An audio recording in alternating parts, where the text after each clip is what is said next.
It's me again, Burntam DIY TV. Another day is another vlog for you to learn. Ayan, nandito tayo sa 2001 Corolla Altis natin, 1.8G Matic version. So may tuturo kami sa inyong basic tutorial uli. Sa electrical naman tayo sa ngayon, mga ka-DIY. Pero bago natin tuloy yung video, huwag niyo munang kalimutan, hit yung subscribe button, like at share mo tong video na to para makatulong sa iba. At syempre, pakihit na rin yung notification bell para update ka sa mga next videos natin. At check mo rin yung ibang DIY vlogs natin, mapamotor man yan, mga Yamaha, at syempre Pajero, at subscribe na rin pala, Analos Vlog, sa mga motivational quotes niya. Flex mo yung shop natin.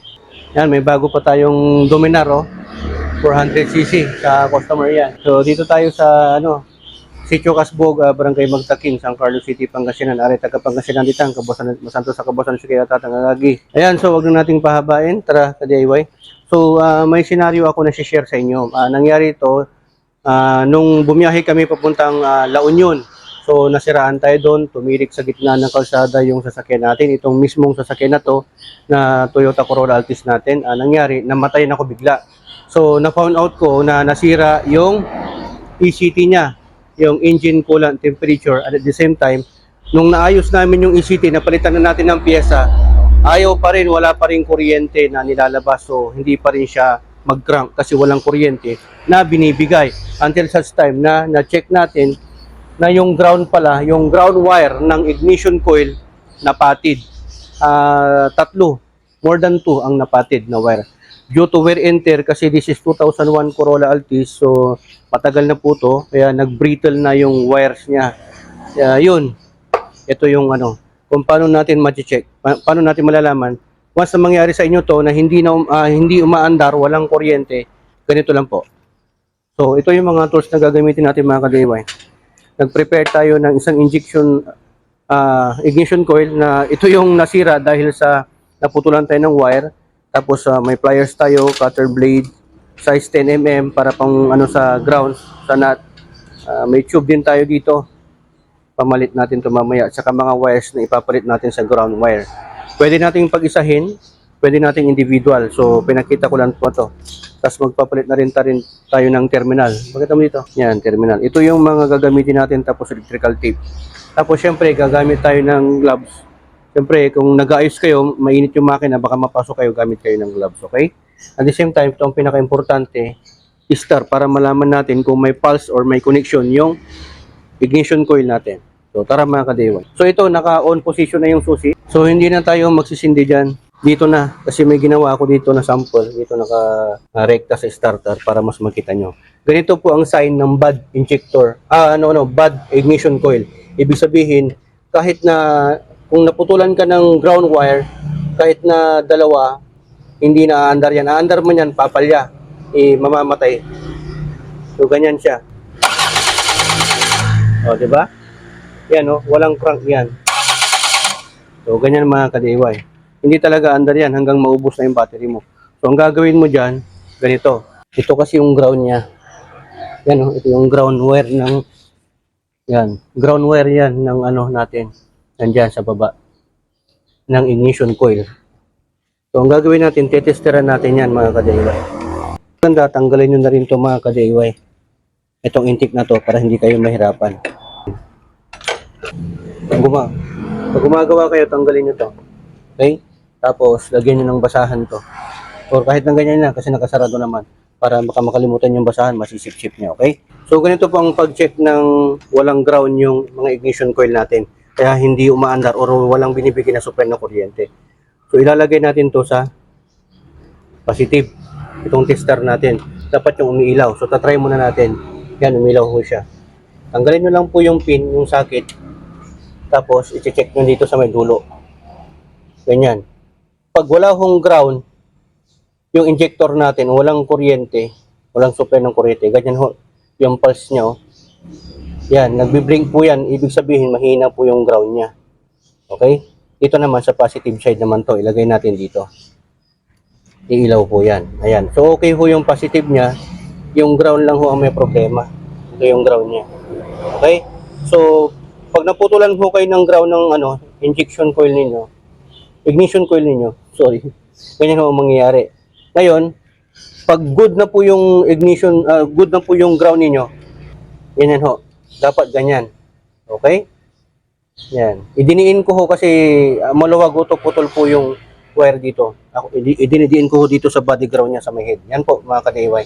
Dapat ganyan. So pag hindi ko yan diniin, yung putol na wire, ganyan ho ang mangyayari. Nagbiblink ho yan at saka mahina. Ibig sabihin ho, wala hong ground o mahina ang ground ng injection, ng ignition coil ninyo. Pati sa ignition ho yan. Sa injectors po ninyo, sorry po, nahililig. Ganyan ho. Ayan. Yung pag-check naman dito, sa ground nito, lagay natin dito. Tapos, i-check natin. Ganyan ho ang mangyayari, oh. Ganyan din ho mga ka-DIY. Yan. Nagbiblink din ho siya at saka mahina. Pagka mahina ho ang ground, ganyan ho yung mangyayari. Mahina ho siya. Okay? Tapos, pag malakas ho ang ground, lalakas po dapat to. Ididiin ko yung ground. Mamamatay ho yan, mga ka-DIY. Dapat ho mamamatay ganyan. Okay? So, ganun lang ho. So, ang gagawin ho natin dito ngayon sa mga ka-DIY, ang natin dito, troubleshooting natin, ipapalitan na natin ng wire. Lahat po nung brittle na o yung may mga crack-crack na wire, madali nang maputol yan eh. So, ang gagawin natin, natin to, splice natin dito, tatanggalin natin itong electrical tape, dito tayo magmumula, hahanapin natin yung good wire at doon tayo magdudugtong ng mga grounds wire nito. Okay? Yan po ang gagawin natin, standby po kayo. So ito mga ka-DIY, pagka gumagawa ho kayo ng electrical wires, nagwa-wiring po kayo, tanggalin nyo ho dito sa terminal para hindi to magkaroon ng short circuit. Yan, ini-splice na ho natin to para mas maganda tanggalin natin tong PCB hose. Yan. Sige. Okay, yan, ini-splice na ho. Kasama ho natin si Analos Vlog. Yan. Papalitan na ho natin yan, kaya babalatan ho natin ng buo. Hahanapin natin yung ground ng ignition coil natin. Kasi kahit na okay pa yung dalawang ignition coil na ground, pag isa o dalawa, hindi na ho yan talaga tatakbo ng maayos. Palyado ho yung makina nyo. So hanggang sa masira na ho yung ignition coil ninyo, pa isa-isang masisira ho yan. Gaya nang nangyari sa akin mga ka-DIY. So ayan ho mga ka-DIY, in-express na ho natin. Ito ho yung buong ground. Yan. Pag may mga ganyan, pinagsama-sama na ho yung ground wires. Ground ng injector, ng ignition coil, at iba mga sensors. So yan po yung papalitan natin. Ito ho yung ipapalit natin mga ka-DIY. Magkano per feet nito? Isang metro? 25 per meters po ito. Isang metro, 25 pesos. So bumili na po ako ng 6 meters para mas maganda. Okay? So ito po yung papalitan natin mga ka-DIY. 5 wires po yan, napapalitan natin ng mga ground. Kailangan na ho kasing palitan to kasi brittle na ho. Tingnan nyo ho mga ka-DIY, punit-punit na to. So ito ho mga ka-DIY yung naputol na wire, dalawa ho. Yan, kaya hindi na ho siya umandar. Brittle na ho talaga kasi. Yan. Okay? So dudugtong natin to. Pwede rin po na pag-isahin nyo ho. Ito. Pwede rin ho, yung papunta dito sa may head, sa may block, na itatap nyo dyan sa bolt. Pwede rin pong ito, pero kapalan nyo, dapat either gauge 10 or gauge 12 na ganito. Para mas matibay ho siya. Tapos lagyan nyo ng terminal na mas maganda-ganda. Ganyan ho ang isura ng wires niya, yung harness po niya. So tara mga ka-DIY, ito na yung wire na binili natin. Nagkakalagang 25 pesos per meter. So hanggang dito yung puputulan natin. Yan. So kung makikita nyo mga ka-DIY, ito yung ground na papunta sa computer box. Ground ng mga sensors to, injectors, ignition coil, at iba-ibang sensors. Ito yung ground mismo para sa ignition coil. Ayan. So yung ignition coil, 1, 2, 3, 4, 4 na wires kasi 4 na ignition coil. Individual ignition coil kasi ito. So ito yung ground niya, 4. Tapos pinagsama nila dito, tapos mayroong papunta dito na ito yung itatap mo dito sa body ground ng sasakyan dito sa block or sa head, na ito naman yung para papunta sa computer box naman. So ito yung magtatapon ng input doon sa computer box. Kung may bad ignition coil, hindi niya papandarin, mag-check engine siya. So ito yung responsable ng wire. So dapat itong wire na to, ito yung isa sa naputol. Kaya hindi niya nasupplyan ng tamang value na ground yung ignition coil natin. So ito yung mga papalitan natin. Ito, hindi na natin ito gagalawin mga ka-DIY. Saka na lang natin ito papalitan. Ito lang yung nag-iisang ground ang papalitan natin. Tapos itong mga papunta sa computer box o sa ECM. Okay? So tara na.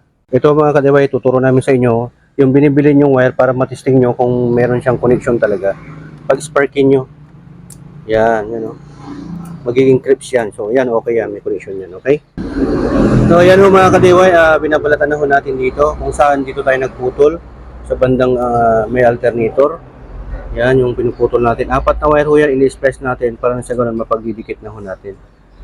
Okay? Yan po yung update. So ayan mga ka-DIY, ganyan ho ang style. Y ho yan, parang sa ganun mas makapit para hindi basta-basta napipigtas or maglulus. Kasi yan din ang isang cause ng short circuit. Okay? So dalawa yan ay ibubuhol mo. Hanggang sa pagbuhulin mo rin yung dalawa. Ganyan ho yung pagtatap. Tapos lalagyan ho natin yan ng electrical tape or kung mas maganda, meron kayong insulator, mas maganda ho yun. Para mas makapit at saka hindi ho siya napapasukan ng tubig. So ayan mga ka-DIY, ito na yung mga ground na tatlo. Actually ito yung mga magkakasama. Gagawin natin, pag-iisahin ho natin siya. Kasi itong dalawang wire na to, para ito mismo sa ignition coil. Itong wire na to na nag-iisa, para to papunta sa may ECM. At ito, yung susuplayan niya, magkasama tong dalawa na to. Kasi ito yung 4 na wires ng ground ng ignition coil. Ito, ground din ng ECU to. Okay? So pagsamahin na natin itong tatlo na to. Crimping na ho natin. Huwag na ho nating pagsabayin yan mga ka-DIY. So ganyan ho. Yan. Isa-isa muna. Hanggang sa matapos.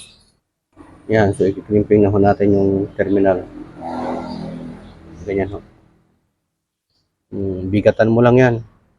Para hindi siya bigtas. Dalis.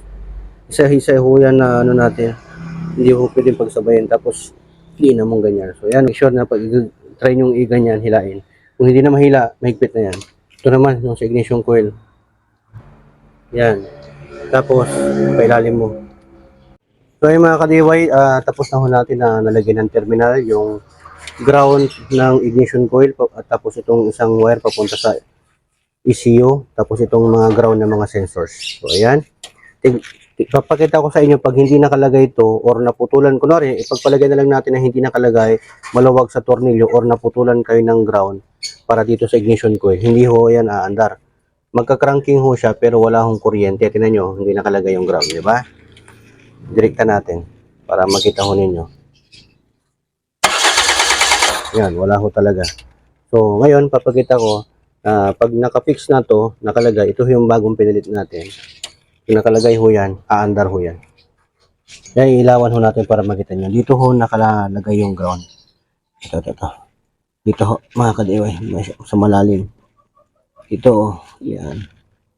Pinagsama ho natin yung dalawang wire at saka tatlong wire. Mga ground ho ito. Papunta ho ito sa ignition coil at saka sa computer box. Size ho ng bolt na to ay 10 mm. Kaya ho kayo pinagagamit ng gloves just in case pag nasiraan kayo sa daan, mainit ho talaga yung makina, mabiyahe kayo, dapat may gloves ho kayo. Saka yung pinanghihigpit dito, dapat socket or itong wrench na 10 mm na open. Okay? Ayan ho, hinihigpitan na ho natin. Po na mahigpit ho itong mga ka-DIY. Parang sa ganon, maganda yung kapit ng supply ng ground. Okay? Ayan, mahigpit na ho yan. So dito ho natin itatry. Balik natin yung battery kasi tinanggal po. Yan. Try na rin. Na para sabi ko ho na tama ho na pag walang ground hindi ho aandar. Kung naputulan man ng wire, kulang ng ground, hindi rin aandar yan. Aandar man yan, papalya. So yan, goods na ho yung wire na ilagkabit na natin, napalitan natin. Nailagay na rin natin. Try natin pandarin. kung one click siya. Hindi pa pala nakalagay yung itong intake kasi binabasa din ng computer itong map sensor, yung value ng hangin. So, kailangan natin ilagay. Hindi humamatayan. So, try natin ulit.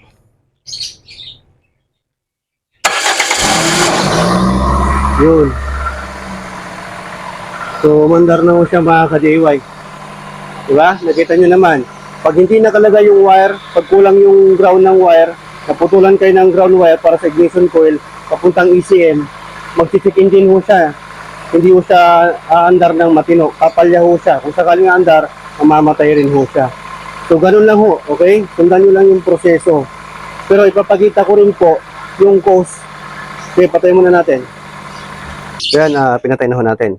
Explain ko na naman po sa inyo kung anong nagiging cause ng napuputulan ng ground wire ng ignition coil. Kasi sa biyahe ko ho, 3 beses ho akong naputulan ng wire. So, ang nangyari ho, nasira ho yung ignition coil na isa. May tinatawag ho kasi tayong na busted ho siya. Nagkaroon ho siya ng shorted. Ibig sabihin ho kasi habang umaandar siya, napuputol yung wire, 3 beses ho siyang naputol. Hanggang sa pangatlong beses, nagpalit na ho kami ng ignition coil. Ito ho ang ignition coil na isa, circuit brand ho ito. Nakuha ko na rin kasing ganito to, yung unit na circuit brand ang ginamit. Pero importante yung part number niya, 90919-02239. Ito ho ang part number, OEM, standard ho ng Altis. Mapa 1.6 or 1.8 na Altis, ito ho ang part number ng ignition coil niya. So, ang ginamit ko ho na pinalit ay ignition coil ho ng Bios. Okay? Pwedeng Batman o Robin. Ayan, o Gen 1, Gen 2. Yan. Ang part number naman ho nito, same lang naman ho dito yung part number niya. Sa dulo lang ho nagkakatalo. 40 po ito sa dulo. Yan, kung makikita nyo, din sobrang to original. Yan, nasa 5,000 plus ang original na ignition coil sa Toyota. Pagka replacement, nasa 1.6 or 1.8. Depende na ho yan sa pagkukunan nyo na shop. Meron din po sa Lazada or sa Shopee. Okay? So, pinilit ko muna pansamantala itong Bios. Pwede naman ho, pero huwag nyo namang patatagalin. Nakuha po ito, pinahiram po ng tropa natin. Shoutout natin, Clifford Operanya sa Clifford Auto Works sa May Gayaman. Salamat sa pagpapahiram, boss. Yan. So, bibili na rin ako. Nag-order na rin po ako sa Toyota. Matagal-tagal kasi dumating yung parts, nasa 5,000 plus yun. Mas maganda original yung ilagay ninyo. Pero pagka tight budget, pwede na rin yung mga 1.8. Pero pili kayo ng iba, wag circuit. Okay? Last year pa lang ito, napundi na. Yan ho kasi kayo yung tinatawag na self-protect. Nag-protect ho siya para ho hindi madamay yung makina. Papatayin niya talaga. Okay? So, testing natin para malaman nyo na nasira to. Hindi ho yan magtutuloy. Yan o. Ito yung original niya. Yan. Tamang-tama kasi yung bracket. Nagkakatalo lang ho sila sa bracket pero okay ho ito. Kasi yung bracket nito, yung dito, yung lagay ng tornilyo, magkaiba ho sa BIOS. So yan, ganyan. Hindi ho andar yan mga ka-DIY natin. Nakalagay yung yung napundi na isa. Andar ho siya pero mamamatay. Yan yung sinasabi ko. Hindi ho tutuloy. Aandar ho siya pero palyado. Kasi 3 ignition coil lang ang gumagana. So hindi sapat, hindi niya nasusunog itong nasa pangatlong order niya. Kasi yung order po, firing order ho nito, 1, tapos 3 to 4. Yan ho yan. Yan ho ang firing order niyan mga ka-DIY. So hindi ho tama yung timing. Kasi walang kuryente yung sa ignition coil. So hindi mo pwedeng paandarin yan. Until such time na papalitan mo talaga siya ng ignition coil. Ang isa pa, kung paano ho mag-test ng ignition coil kung may kuryente, lapit po kayo, ito ho.